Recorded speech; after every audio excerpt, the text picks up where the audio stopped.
አሁን ህይወታችሁ ላይ እየተፈጠረ ያለው ነገር ካልወደዳችሁት አንድ ማድረግ ያለባችሁ ነገር ልንገራችሁ። እለት እለት የምትጠቀሟቸውን ቃላቶች እዩዋቸው። ምክንያቱም ቃል ህይወት ነው ጋይስ። አልገባችሁም እንጂ ፊት ለፊታችን ኖሮ አጠገባችን ሆኖ እየኖርንበት አንደርስታንድ ያላረግነው ፓርቲ ቢኖር ቃላቶቻችን ናቸው።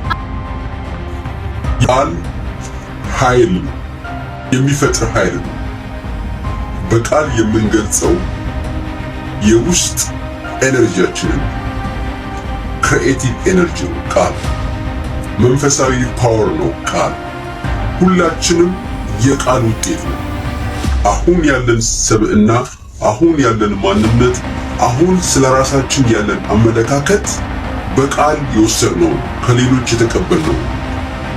ቃላት በጣም አስፈሪ የሆነ ኃይል አላቸው። አጥንት የላቸው ግን አጥንት ይሰብራሉ። ሕይወትን ከፍም ዝቅም ያደርጉታል። ስራዬን ጠላሁት፣ ሰው አይወደኝም፣ አረባም፣ ከንቱ ነኝ፣ ይሄ ልጅ ዋጋ የለው፣ ዋጋ የላት፣ አይረባም፣ አትረባም፣ ሀገሪቱ ገደል እየገባች ኑሮ ገደለኝ፣ ከአቅሜ በላይ ነው። እነዚህ አረፍተ ነገሮች ዘሮች ናቸው። በንግግር ትዘራቸውና በሕይወት ታጭዳቸዋል።